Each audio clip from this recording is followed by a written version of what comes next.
My name is Juan Pedro Martinez Barbera, and I am Deputy Director of Research here at the ICH. So Helen Cross, our director, couldn't make it today, and she asked me whether I was happy to deputize and to introduce our newly appointed professors today, and I accepted with pleasure. In fact, it's an honor for me today to be here and to introduce really what I think that there are two exceptional clinical academics today, Owase Jeelani and Michelle Hayes. So there is a bit of a program here. You can see it's going to be divided into two parts. First 1 hour is for Owase, and then we'll have a coffee break, and then we'll come back to this room to continue with Michelle Hayes, and then I will invite everyone, please join us to the drink reception at 5:30 outside in the Winter Garden. So in these inaugural lectures, the tradition is that there are no questions.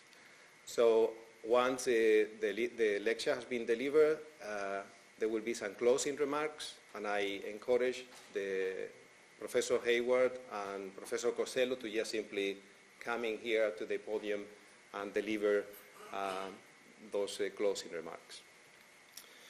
So, just for me to start, I always do the same, that is today there are not only academics here, but also family and friends, many of which might not be academics. So I like to explain a bit what we are here today to celebrate, this success of two colleagues that have become professors. So what is the meaning of becoming a professor at UCL? And what is the process that they have to go through?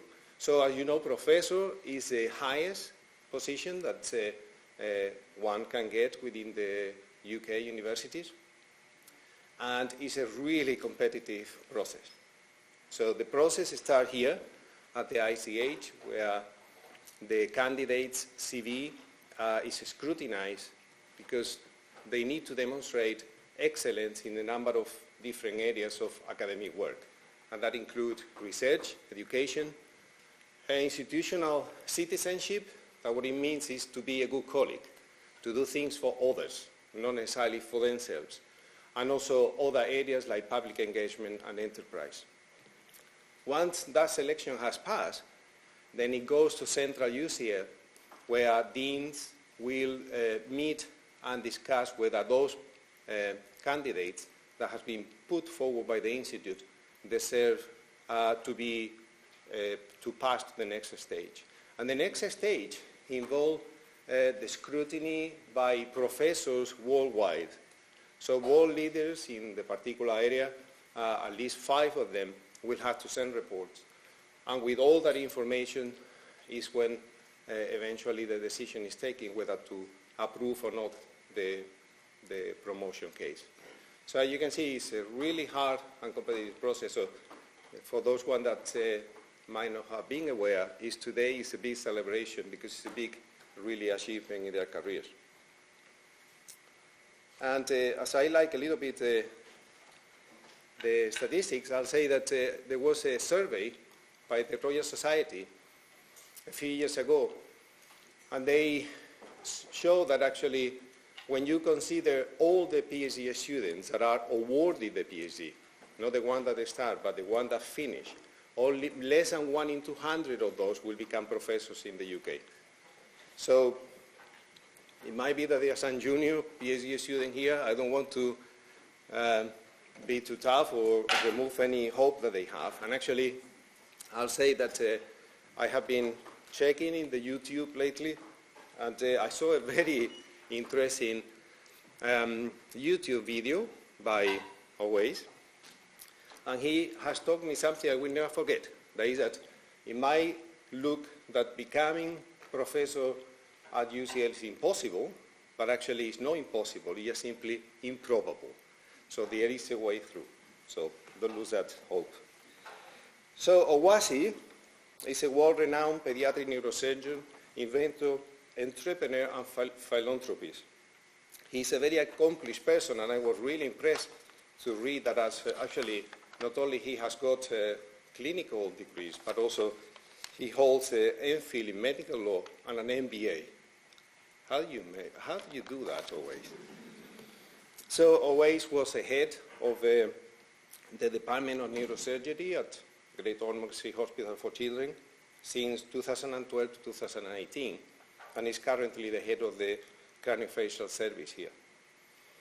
So his research and clinical interests have to do with craniofacial reconstruction, brain tumors, and other sort of surgeries, but perhaps he's mostly very well known for his work on craniophagus separation, or the separation of these conjoined twins. And if you just check in Google, you put his name and conjoined twins, you will see that there are a lot of YouTube videos, including this over 10 minutes interview in Good Morning Britain that I watched the other day. So without any further delay, I would like to invite Owase to deliver his talk that is entitled Saving the World, One Twin at a Time. And then after that, Professor Hayward can give the closing remark. So please join me in an applause.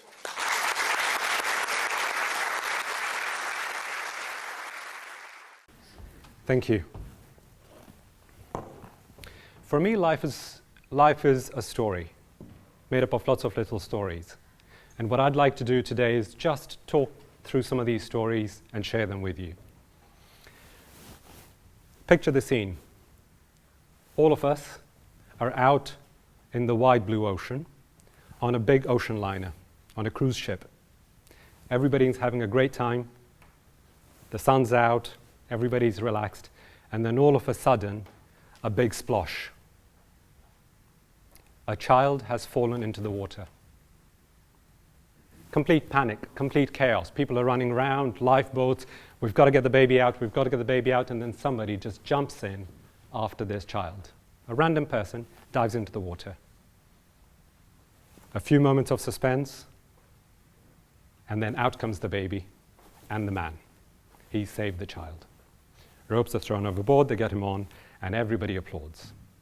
The captain comes along and says, "This is just the most incredible thing I've seen. There'll be a huge feast thrown in your honor this evening. Please, everybody is welcome." That evening at the feast, they asked this man to get onto the stage and say a few thoughts.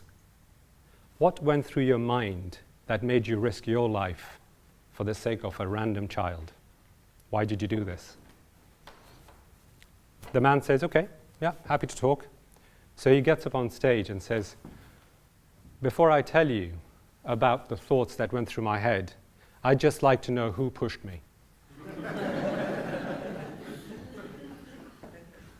And that is very much how I feel standing here in front of you today.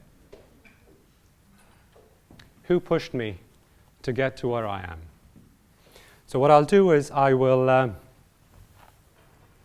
share some stories, and at the end we'll work it out together how we got here. This talk is probably the toughest talk I've done. Most of my talks are to other professionals, but I have the toughest audience here. I have my 8-year-old niece, Sophie, my children, my nephews and nieces, and some people who are a little bit older than them. And I need to try and cater to everyone. So Noor is my name. Where does it come from? Here. I come from the Valley of Kashmir. That's where I was born.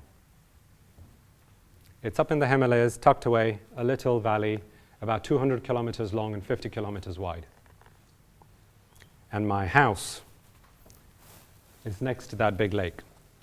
I should say my parents' house.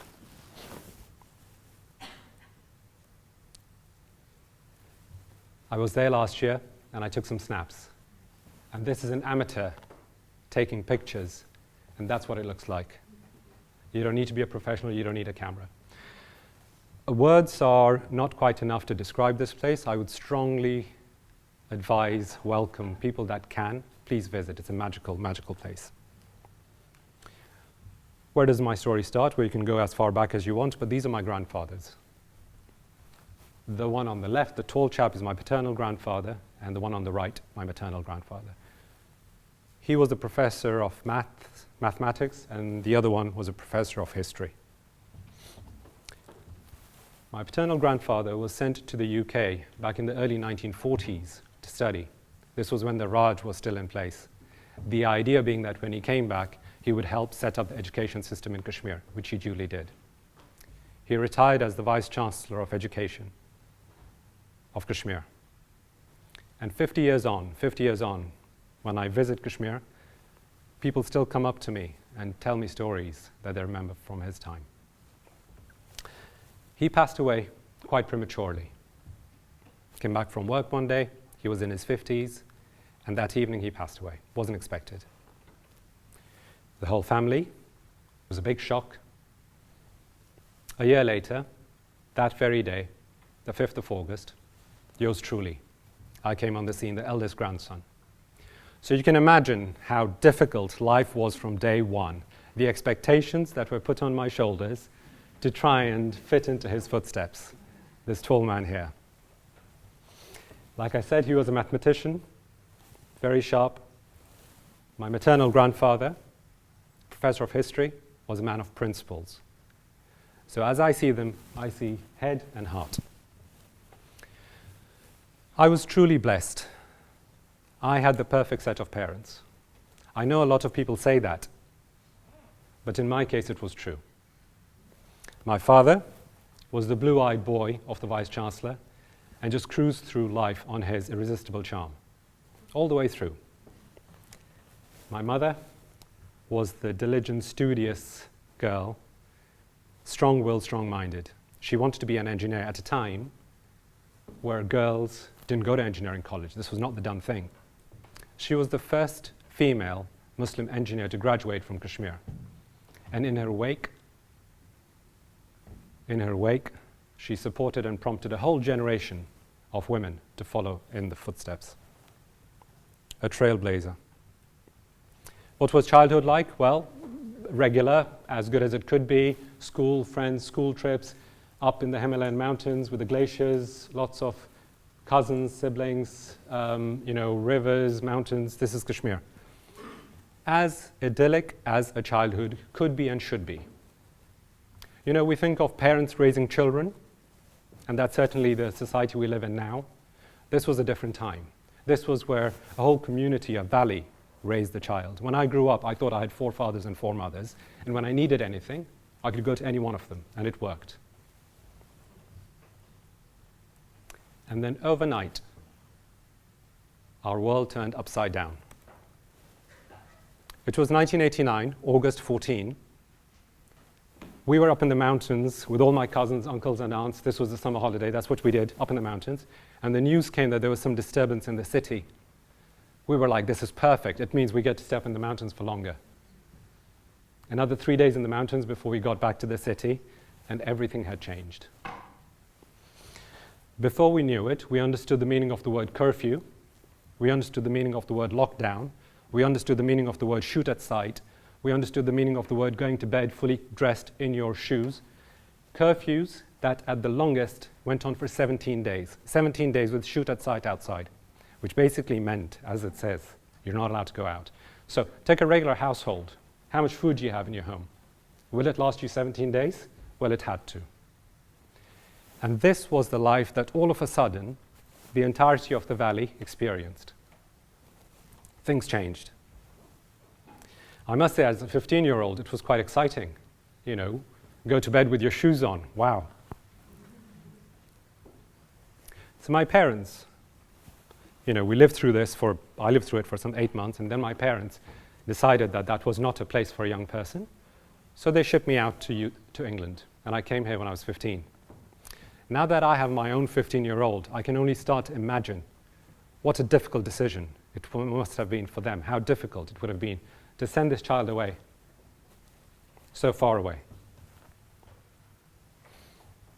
I came here. I was 15. I didn't really understand what was going on. I must say, when I first came, I was quite excited. For a 15-year-old to come to the UK, to carry on with your studies is, in many ways, a dream come true. I was good with my studies, I was good with my books, so this was an opportunity. But within a few weeks, the reality of my life dawned on to me.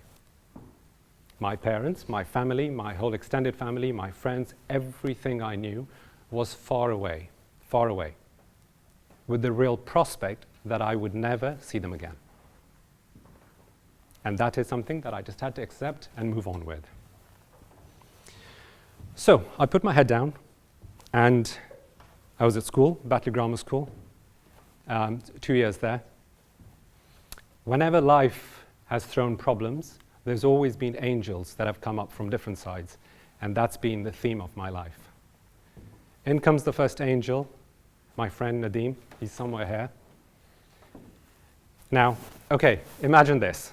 I'm a 15-year-old immigrant kid, unfortunately really clever, doing really well at school. That's not a good combination. You've come from the outside, and you're going to top every class? Nah, that doesn't work well. Had it not been for Nadeem, I would have been beaten up so many times. So many times. The fact that he was a black belt in karate and the toughest kid at school really helped. I think that was just a subconscious thing going on when I chose you as a friend. Medical school came next, so like, okay, here we are, we need to get through this, the med school. Angel number 2 walks in. Tariq, my friend, again, somebody who showed me through, as a friend, as a family member, you know, what I needed. These people were there at the right time. A heart full of gold. They've just flown in, him and his wife, all the way from Boston, just to be here today, and then they go back. I have a lot of stories to say, but we'll just move on. Medical school. This gentleman here is Jonathan Punt, a neurosurgeon. I had a dilemma in my life. I wanted to be a neurosurgeon, but I also liked children. I wanted to work with children. And I was sort of thinking, should I be a pediatrician? Should I be a neurosurgeon? Pediatrician, neurosurgeon, what do I do? Until I found out about this person. He was a pediatric neurosurgeon.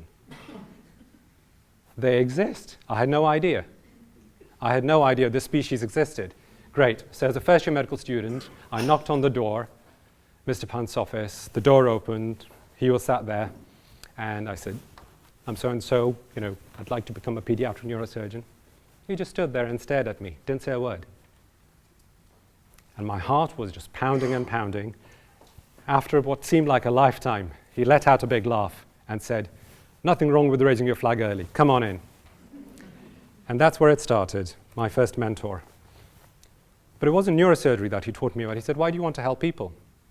I said, well, that's what I want to do. He said, well, you shouldn't be a neurosurgeon then. If you truly want to help people, why not epidemiology? You're much more, as a neurosurgeon, as a good neurosurgeon, you may help at best a few thousand people in your life. But if you do epidemiology, you have the potential to help hundreds of thousands of people.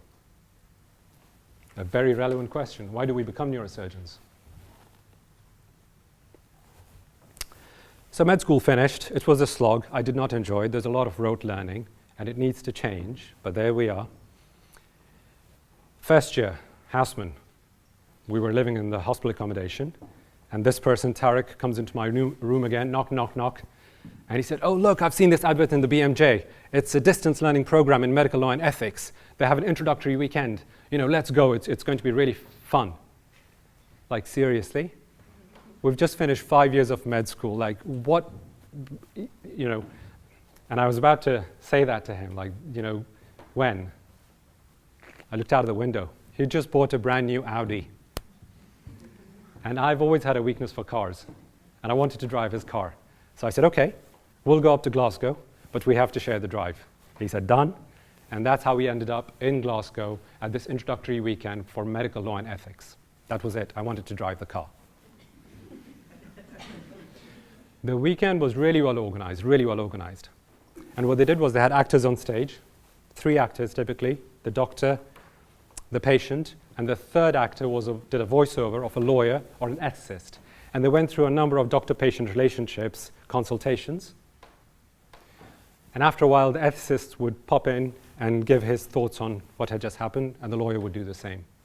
What became increasingly obvious to me is that I had lost, not completely, but to a degree, the faculty to think like a regular human being in becoming a doctor. It's nobody's fault. This is what's known as the curse of knowledge. People with a certain knowledge cannot think like people that do not have that knowledge.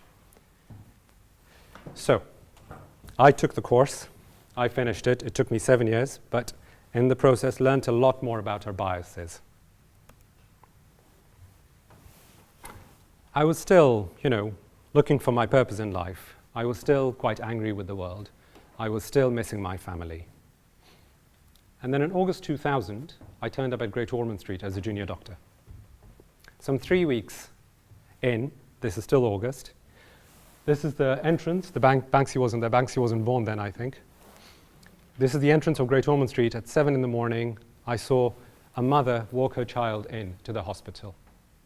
And I can't tell you, I don't remember what that mother or that child looked, but something about that moment just clicked in my mind.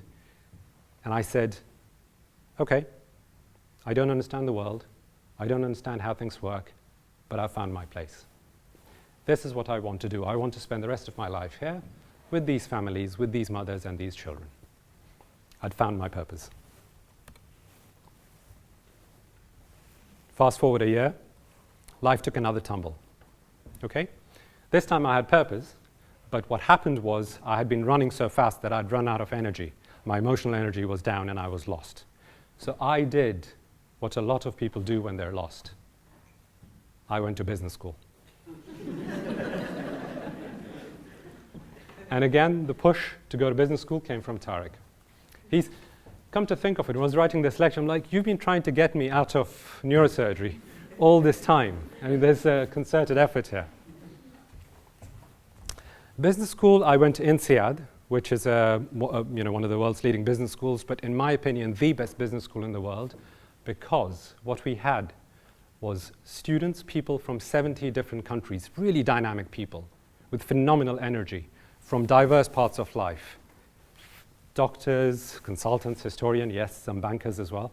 And these people were put together for a year, and we lived and learned together. The year felt like the world had opened up and given me a hug. I did a lot of growing up during that year, from motorcycle rides in Southeast Asia to weddings in Hawaii and everything in between. It was a wonderful, wonderful, wonderful year. People often ask me, what did you gain? Why did you do an MBA? I didn't choose to do the law degree. I didn't choose to do the MBA. It just happened. These things happened. And we can discuss that, how one makes these choices. What I got from the MBA was a set of phenomenal friends, was a full tank of energy, and 2 more things. I got a goddaughter who's with us today, and I learned about strategic ambiguity. Strategic ambiguity. So this was an optional module that we had to do towards the end of the law school. You had to choose modules. I was looking at the module book, and there was one module that said strategic ambiguity. Hang on, this must be a typographic error. How can you have these 2 words put together, strategic and ambiguity? I attended the course and learned a lot.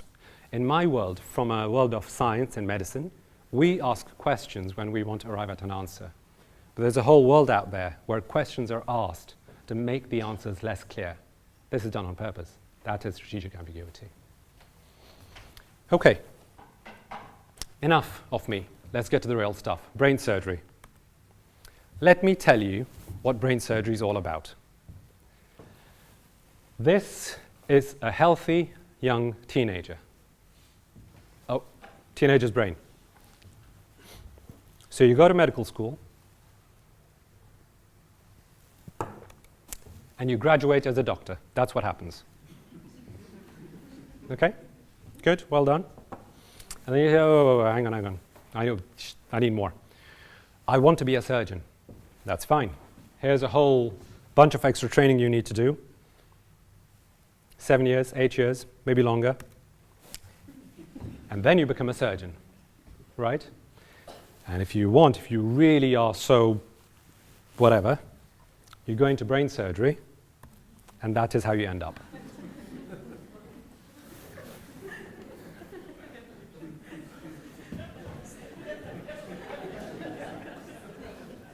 Okay?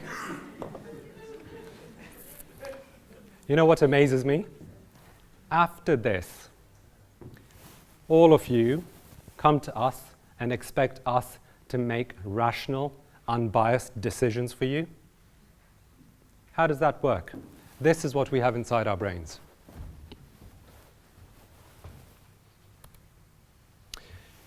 It's not easy being a surgeon. It's very difficult, because what we have to do to heal people is we need to cut into them.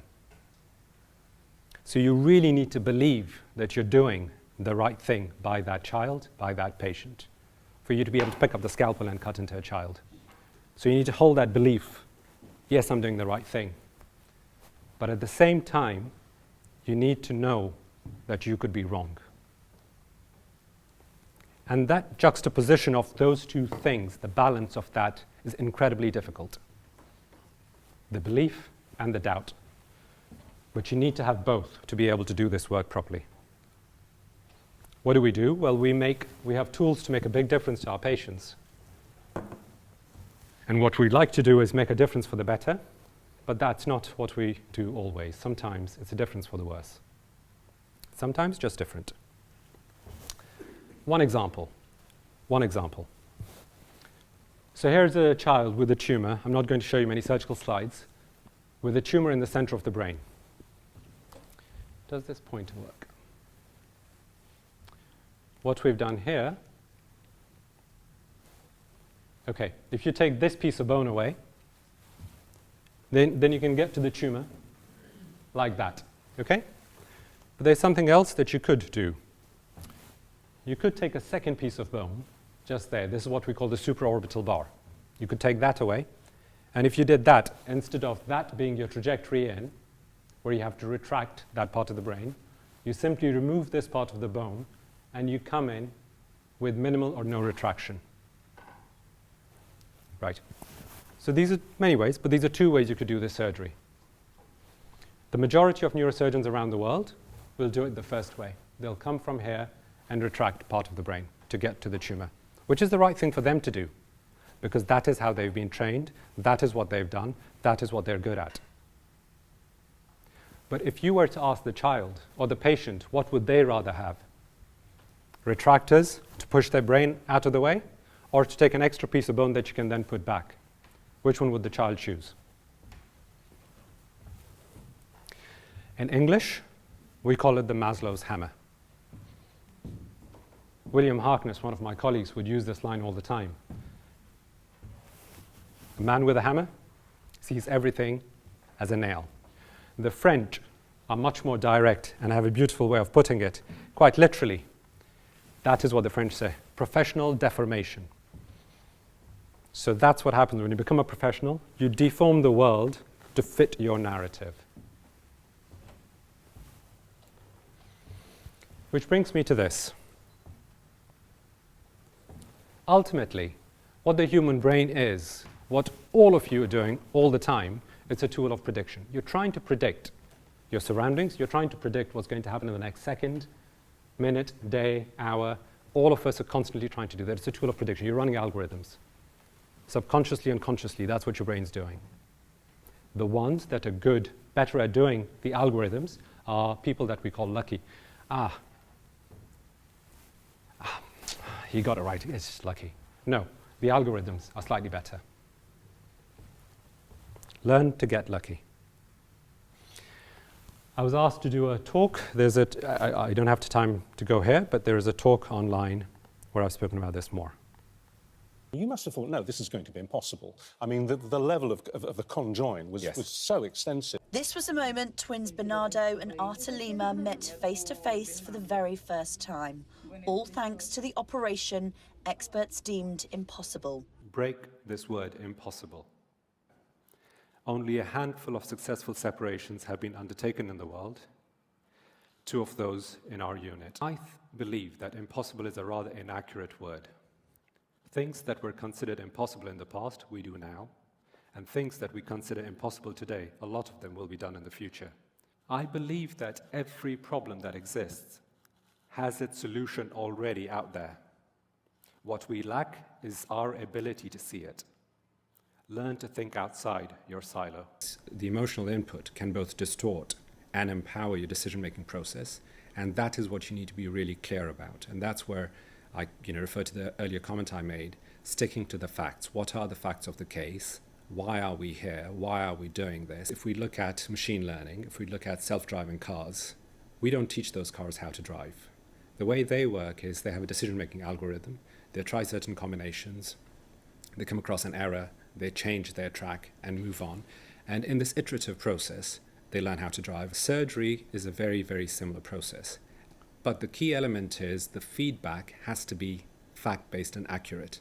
So our biases, which distort the feedback for us and how we get feedback from others, that's what we need to really be careful of. Our brains are organs of prediction, and what our brains do is precisely what we now understand from our machine learning experiences. What I advocate is the honesty part is absolute key, not simply for your own education, but also to educate the future generation of surgeons to try and prevent the same mistakes being repeated again.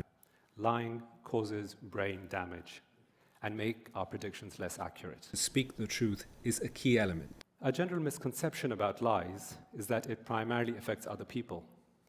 Yet, the person we lie to the most is ourselves.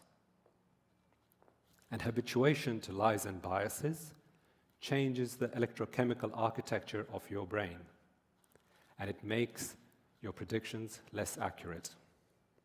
If we want to do something that's really meaningful, instead of simply get one up on our fellow human, we need to lie less. We need to unbias our thinking. The answers will become clearer, our predictions more accurate, and the highly improbable may just become possible. Thank you. I'd leave you with one word: metacognition. It's a simple word, and this means thinking about how you think, how our brains work. There's not enough of this taught in our schools and colleges, universities. What I would request, what I would try and do is pause what we're studying and try and understand this first. Because with increasing levels of knowledge that come in, your biases get distorted. So you need to understand how to receive that knowledge, how to process it, to try and keep that fair balance and keep your decision algorithms as sharp as you can. Metacognition. I don't know if any of the ICH senior faculty is here. Could we introduce this as a compulsory module for the first year, please? Okay. Come circle, I've come back. So I showed you this corridor. This was the entrance of Great Ormond Street Hospital. 24 years later, I'm still here. Why? Well, the answer is quite simple. It's for our patients and their families. This is Oscar, a child who's been under our care for many years. His family's here with us in the audience. And really, the purpose of our being, the purpose of us doing what we do, all of us, are these children and their families. And the support and the love that we all share. It's also because of these people, my family here. You know, when you spend half of your life with a group of people, whether you like them or not, they are your family. And you get along like a family does. And it's just been a wonderful, wonderful journey these past 24 years that I've had at Great Ormond Street with these people. What we do at Great Ormond Street is quite complex and can be quite challenging. And the biggest thing that we have on our side is that it's all team-based.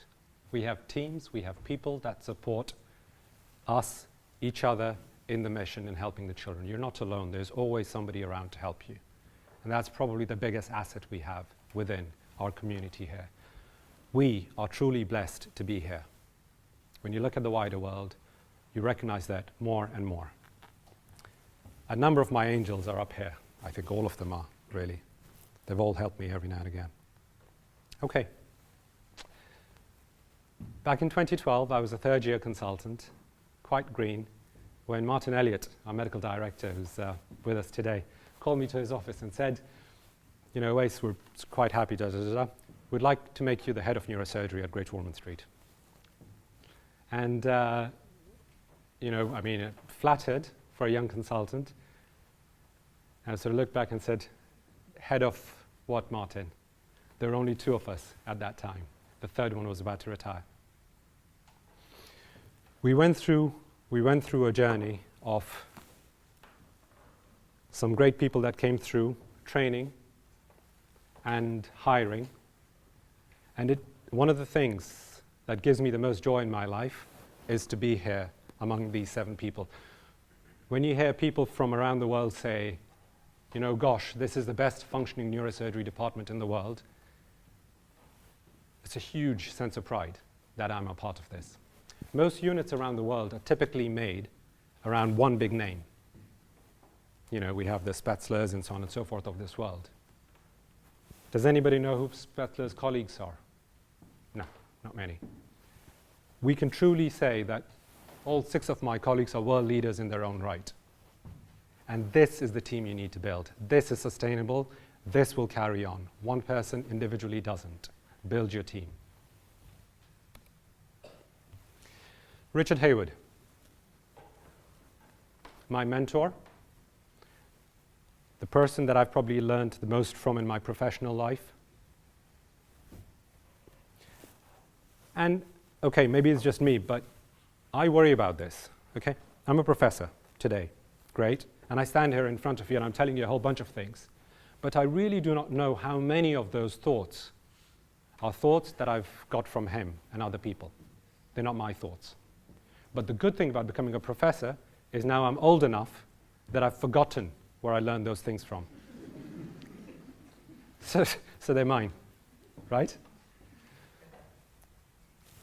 The reason I put this up here, it goes back to the community and the people that you surround yourself with. If you're in the right place, with the right people, with the right mindsets, and you work together, that is what elevates everybody. And once again, I refer to this. It's a real blessing to have landed in front of him and to have him as my mentor for the past 20 plus years. Okay, this is a professorial talk, so there has to be some science. These slides are all blah. So, very quickly, 5 minutes. Scephocephaly. These are children who are born with misshapen heads. The growth line in the middle is fused. Traditional operations, big operations, you restructure the whole head. We said, okay, can we do it in a slightly less invasive way? So we made these springs. We had industry come and partner with us. And now we have this device, Cranio Expand, which is now FDA approved, CE marked, and used in many centers around the world. Great. And the operation itself is shorter. The blood loss is much less. Instead of half the child's blood volume, we're losing a lot less blood one day in the hospital. So overall, it's a less traumatic operation for the child. Enter my partner in crime, David Dunaway. To begin with, my mentor, and then my partner for the past 15 years. David was the academic one. He had aspirations to be a professor. He had what it takes to be a professor. From day one, you could see that his thinking is very professorial. He would think in abstract terms, bring them onto the table. So I saw my role in supporting him with his academic program. He had these ideas that sounded pretty cool, so I said, okay, great. I was the junior partner in the relationship, so I said, okay, how can we do this? I didn't set out to be a professor. So when I was first told that you have to be a professor of pediatric neurosurgery, this was my reaction.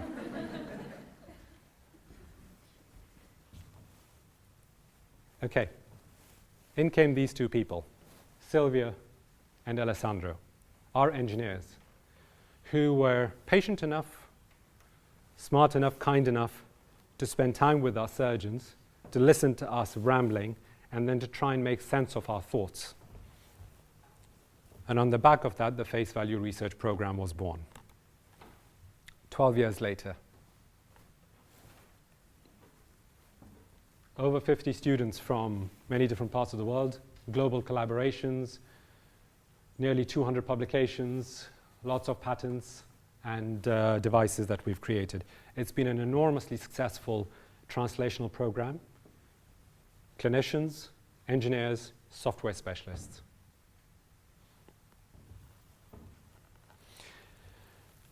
I'm going to skip through the next few slides in the interest of time. So, imagine my pure joy when I learned what engineers do all day long is predictions. That's what they're doing constantly. That's their bread and butter. They make predictions. How do they make predictions? Well, they've had these methods to make predictions forever. FE modeling, which is, again, to look at systems and make predictions for the future.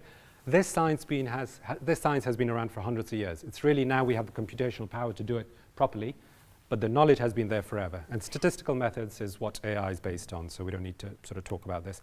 These slides are jumbled. I'm just going to skip through them. Talk about angels. So about 6 years ago, I was outside the hospital thinking about a set of craniopagus twins and how we could try and visualize them to do this separation, when this voice, this quiet voice from behind said, would you like me to put this on a VR platform for you? I have to make a confession. I thought VR was something that people that had a lot of time on their hands used. You know, you sort of went into this alternative space and kind of did your fighting the Klingons and things. I was like, nothing to lose. So I said, sure, go ahead. The next week, he had put the models on. 3 years later, here we are. I've seen VR used to help people overcome phobias. You've seen it used to teach students how to do surgery. But this has to be the most powerful use of VR I have ever seen. 6-month-old Archie was born with sagittal synostosis. So here is Archie's skull as it stands now, that we've done the reconstruction using the CT scan. And as you can see, this is a side view. We've got the forehead here, the back of the head here, and these lines are the sutures, the ones that are working still, the growth lines. So the way we do the surgery is we make a small window in the bone here. The algorithms needed to create these images have been made possible by the harnessing of data from 60 operations over the course of the last 7 years. So here the grey is the head shape as it's now. The green is the predicted head shape. So the first change that you can see is that the back of his head, which at the moment is sloping down, is pushed up a little, and there's a more regular curvature to it. At the same time, This immersive experience allows the parents to see from all angles a truly personalised picture of exactly how Archie's head can be reshaped with surgery. any modifications you'd like us to suggest? Anything about the head shape that you would like to see done differently? No, I think it's the back of the head that we're noticing the most. Indeed. And that you should see within a week or two of surgery. Wow, okay. You will see the back going in. If parents feel that the shaping could be improved, like the back of the head being made broader than the images, then adjustments can be made, as long as the surgeon supports their view, of course. The theatre's just being prepared, as in a few minutes Archie's coming in for his surgery, where a spring like this is going to be inserted into his skull through a small cut.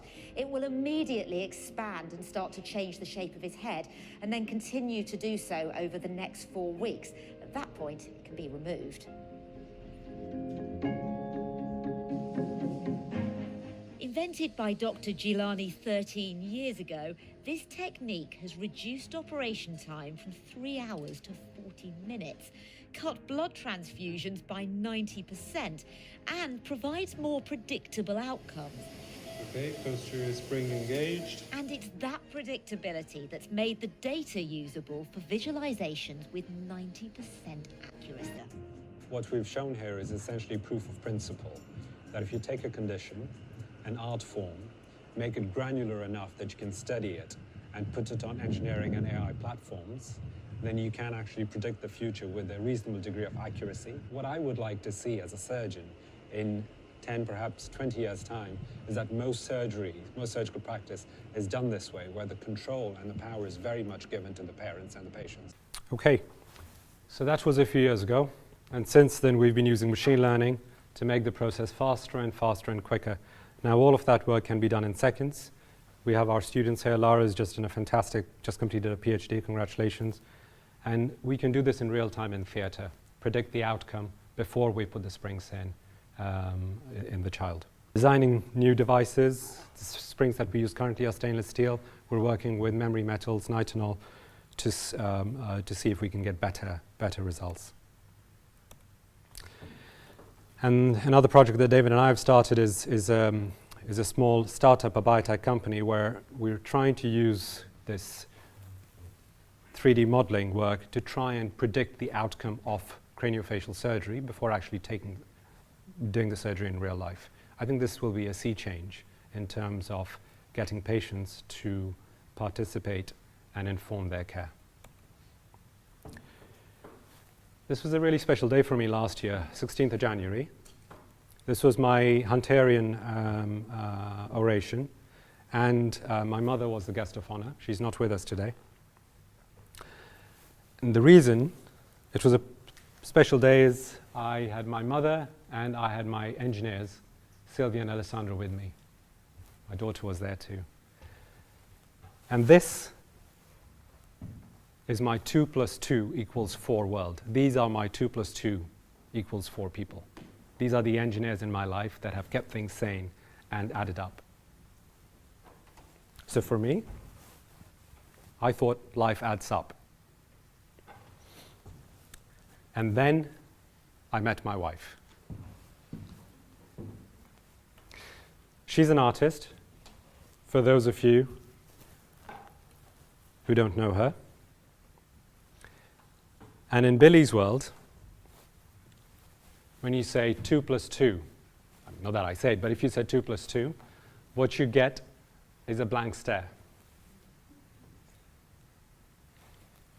And if you really insisted 2 + 2, the answer is, who cares? This is a different world altogether. Time and money, from Billy's point of view, are all man-made concepts, time in particular. And a few years ago, I was reading this book on quantum physics. And sort of, not that I understand it much, but it went through this whole thing of how time really is a man-made construct. It's not real. It's something that we use just to align our thoughts along a plane. And this was early in the morning. I was quite excited reading this through, and when Billy came down, I sort of went up to her quite excited and said, honey, I've just been reading this book, and you know, it really does say that time is a man-made concept. And she stood there and said, you need to read books to know that?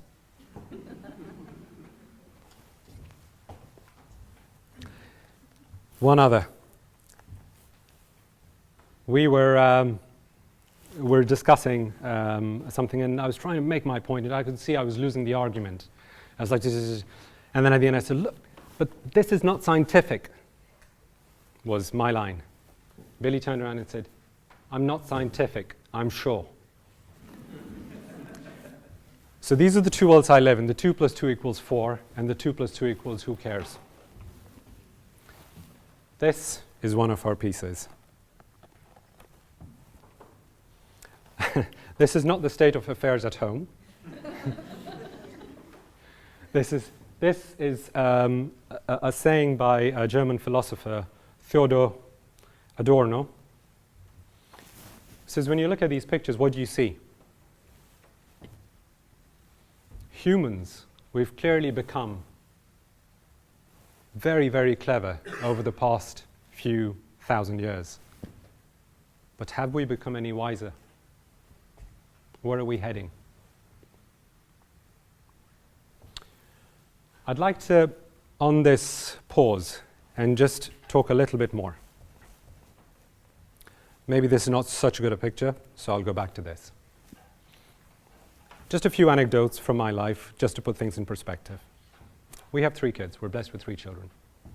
Our eldest, who's now 15, when she was 3, perhaps 4, I was reading her a bedtime story, Jack and the Beanstalk. The show of hands, those know that story. Jack and the Beanstalk, yes? People know that? Okay. So essentially what happens is, at the end of that story, Jack climbs the beanstalk, steals the hen, and then kills the giant and comes down. So I'd done my dad, story delivered.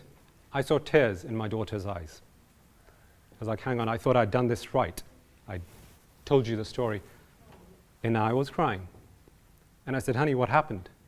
She said, but the giant did nothing wrong. If you pause and reflect, that's absolutely spot on. Jack goes to the giant's house, steals his eggs, then he goes and steals his hen, and when the giant tries to defend his property, he gets killed. And for us, that's a happy ending. How biased are we already? For a child, bias wasn't there. It's black and white. The giant did nothing wrong. My youngest, Isa. We went to Center Parcs once, and Dad forgot to book a bicycle with stabilizers.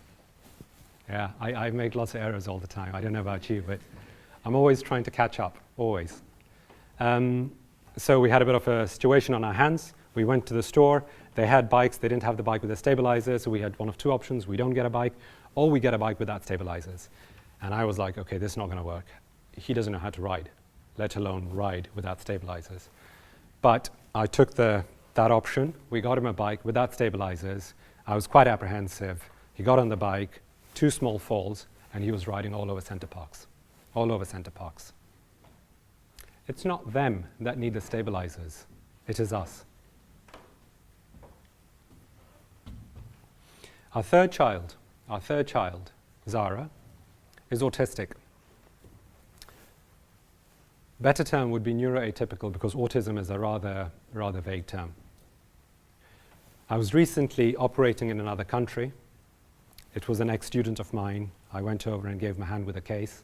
Case went well. We went out for dinner, and we were sat having dinner when he said his daughter, he has a 2.5-year-old, had just been diagnosed with autism the previous week.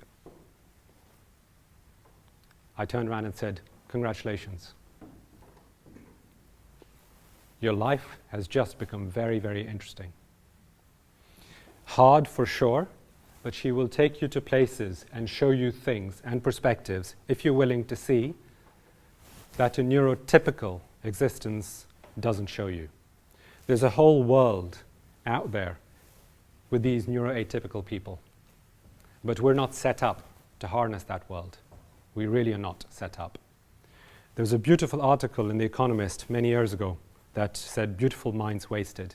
And it really spoke about how by making tiny changes in our world, we can accommodate's the wrong word. We can structure the word better for neuroatypical people. I say that story here is because this progress, what I see as potentially progress, is what neurotypical people have done. This is how we've got from there to there. I think we need to give the neuroatypical people a chance and see if they do better. Okay. We'll move on to Gemini. Conjoined twins. This was the first set that we received, 2006. Professor Hayward and David Dunaway were the surgeons. Separation went well. We sought help from our colleagues in New York who came over and helped us with this case. And we learned about how do you manage the skin, how do you manage the bones, how do you manage the brains, and how do you manage the blood vessels. So here's how we do it. Great Ormond Street Hospital has successfully separated a large number of conjoined twins over the past few decades. These are complex operations, but with detailed planning they can be broken down into a number of smaller, safer steps. The first step is to do a detailed assessment of the twins, their brains and the blood vessels, and how they join together. We also study the skull and the soft tissues. Following the assessment, a detailed plan is drawn out. For the first 2 to 3 procedures, we focus on separating out the brains and the blood vessels. Once this is successfully done, a piece of plastic is put between the 2 brains, and internally we have 2 separate kids. We then focus on the skull and the skin. We put tissue expanders to stretch the skin, and the final reconstruction is done by reconstructing the top of their heads with their own bone and covering the top of their heads with the expanded skin.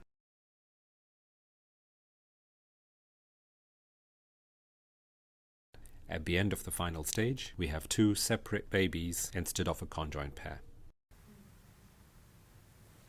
And that's how you do it. There should be a disclaimer, don't try this at home. Okay, the next set of twins came a few years later, Sudanese girls, medical parents, and they did extremely well.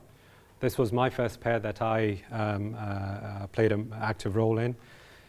And this was the first one I thought, I don't know what the fuss is all about, this looks easy. They had a great result. until the next pair came along a few years later. This was a difficult one because the girls were referred to us from Pakistan. Initially, the local government was going to sponsor their surgery, so we said fine. We looked at the technical details, had the MDT meetings here, and we said technically this is possible. If you get them to Great Ormond Street, we'll do the surgery. The local funding that was initially promised fell through, but it was a few months later. We started fundraising for them here. We're able to raise some of the money, not the whole amount, to bring them over. And the pressure kept mounting because what we know is the best time to do these surgeries under age 1. The older they get, the poorer the results. The brain does not have the regeneration potential as they get older as it does when they're younger. Anyway, to cut a long story short, we weren't able to do the fundraising enough. Somebody else came in from the Middle Eastern countries. They were supposed to go somewhere else. That fell through. And in the whole process, we were basically emotionally entwined with these kids for well over a year.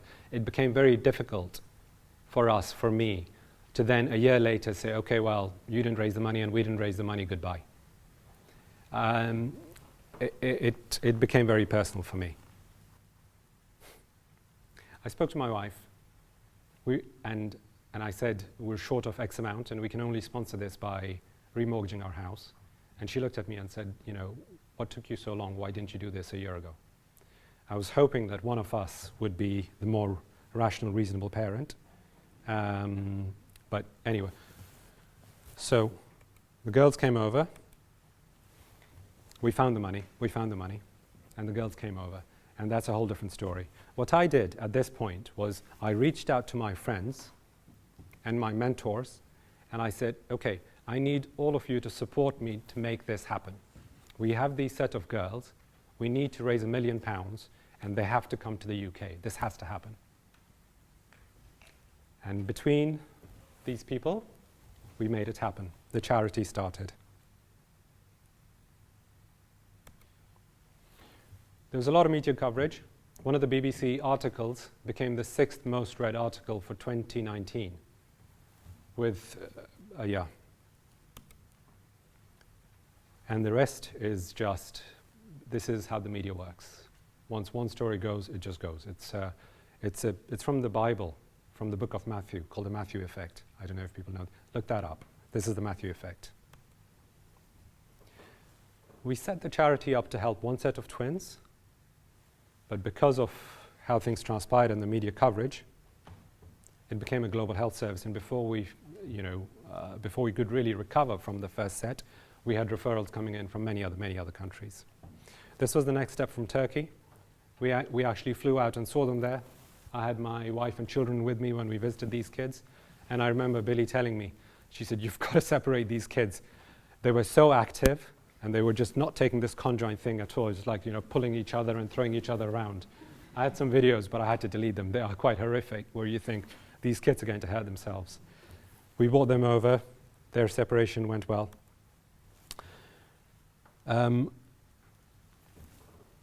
The following year, Israel. This time, they had the infrastructure to do the surgery there. What they really needed was our experience and support, so we flew over and helped them do the surgery there. Again, went really well. People think of this as super complex brain surgery, which in a way it is, but what's really helped us are basic principles. This is what we call our open book technique. One of the problems is when you have such a degree of conjointness, and the more you untangle them, the more you free up the two brains, the brains start to splodge. The brains are like porridge, and you have the table and the brains kind of like just settling down. After a while, it's quite worrying seeing the brains sort of sink in like that. So by accident to begin with, and then we've done this better, is what we do is as we do the separation sequentially, we undo the open book effect where the brains, most of the weight is taken in the skull base rather than falling out of the head. This is simple mechanics. This is not brain surgery. Another example, we had a set of children where one was hypertensive, one was hypotensive. You gave drugs to the hypertensive kid and it really dropped the blood pressure on the other one, so we couldn't because the drugs go across. Simply tilting the table. It took us a few weeks to think about this. What a simple solution. So there's a lot of common sense that's involved in these cases. The following year in Brazil, Arthur and Bernardo. And here we used virtual reality. So these children, they had tried to separate them during COVID, 7 attempts, not successful. They contacted us. We needed to first understand what they had done in those 7 surgeries before we could opine whether this is possible or not, how we could help. Virtual reality, as I say, came on the scene, and this proved quite useful to really understand what they had done and what was left and how we could help and whether this was possible. Just another thing about the media. So we did the simulations in virtual reality, and then for the actual surgery, I traveled to Brazil and worked with the team there, and we did it in real time. But when the media, broke the story the following year, it said surgery done in virtual reality. We did try to correct it, but by the time, a few hours later, they'd had so many clicks on this that it wasn't, and the whole world was like, surgery done virtually. It was not. It was done in irregular, in person. It was a simulation in virtual reality. Imagine doing complex brain surgery on small children. Then imagine trying to split twin babies joined at the head. That is the specialism of my guest today, neurosurgeon Owase Jeelani, whose work has made headlines in the UK and right around the world. How does he deal with the extreme stress of life and death decision-making?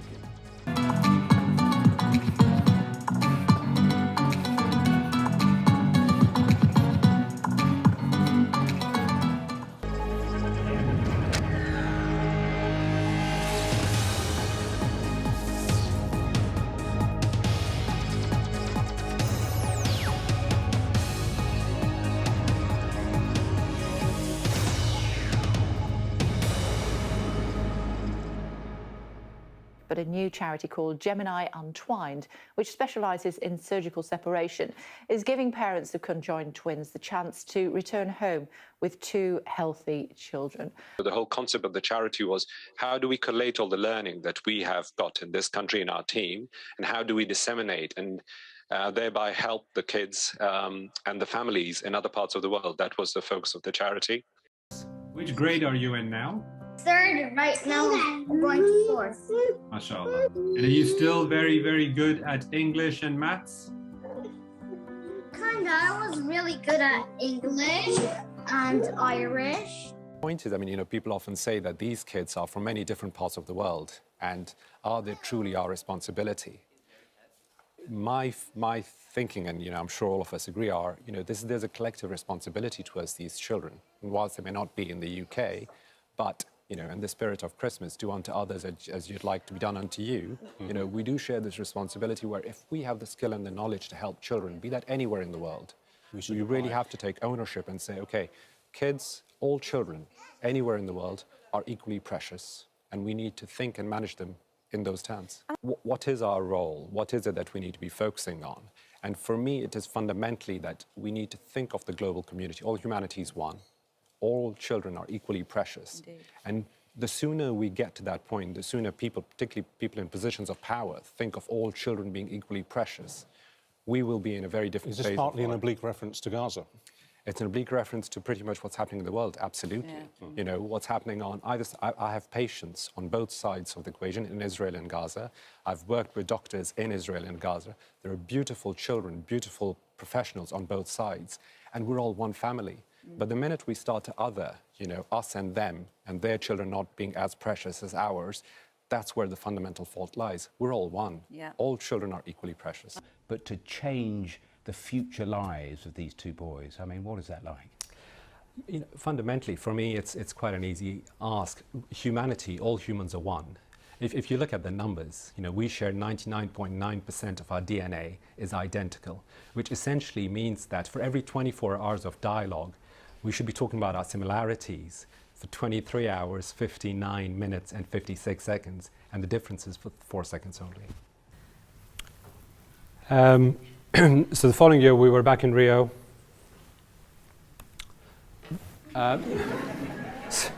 Sorry, wrong set of twins.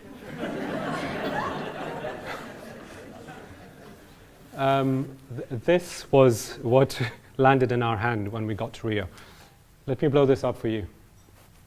This is the real life-size of a 12-week-old craniopagus fetus, or fetuses too.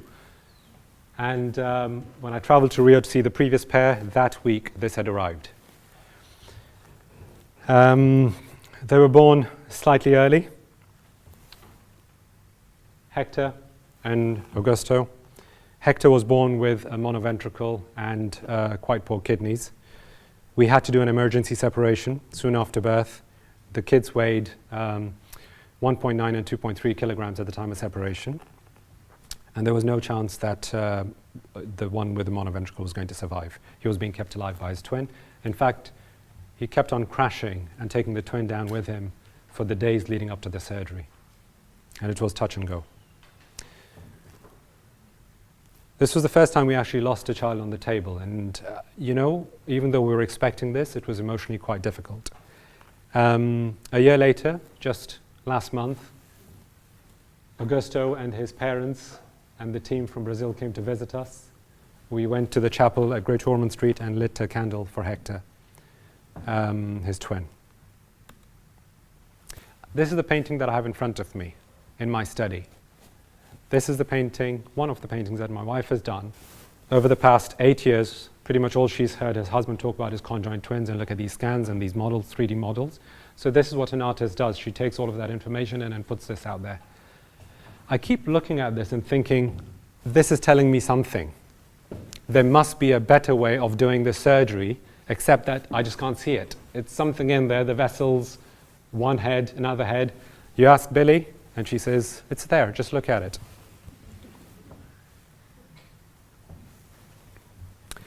You know, I fundamentally believe that we humans are a decent species. Whether I'm right or wrong, I don't know. But it's a belief I like to hold on to. What gets in our way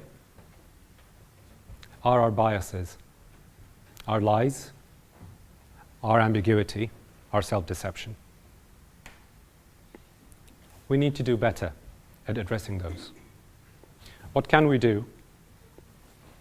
We can do nothing, or we can do everything. Everything within our circle of influence, however big or small. Whatever we can do to reduce those asymmetries by sharing our knowledge, by sharing our resources, by sharing our love with a wider community.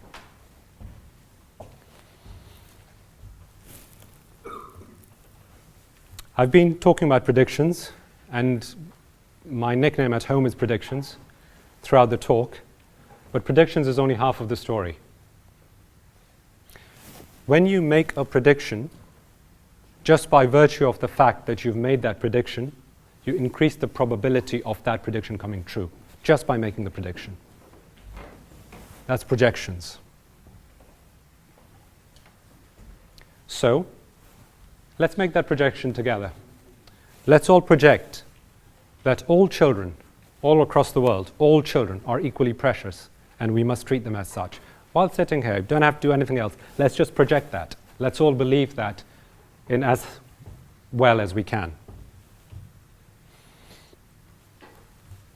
So I'm back here in the water. You'll be glad to know. Who pushed me? Well, but what's clear is that I'm in the water not to save any child. I'm in the water to save my own soul. I chose this life. I choose to be here. I choose to do what I do.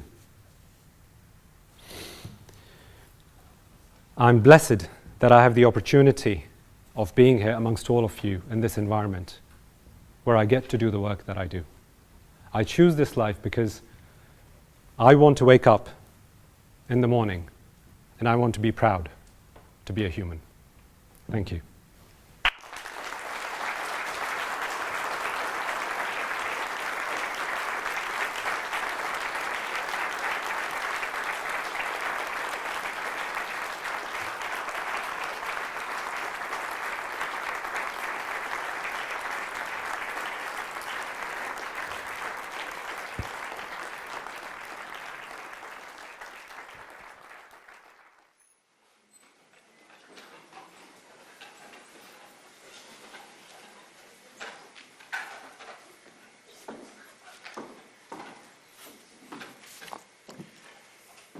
I'm Richard Hayward. You've just seen my picture.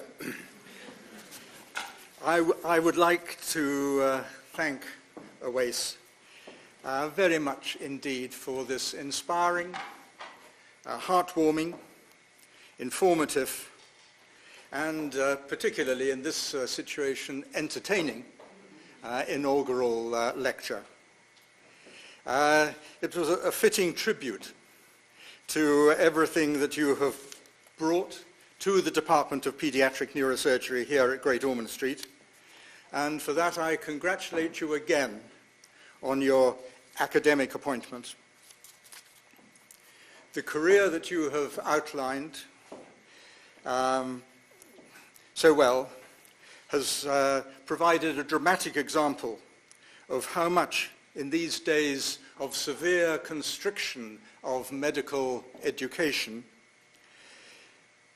we can learn from those who have had the imagination and the courage to step outside that restricted training and reap the rewards from other, often non-medical disciplines.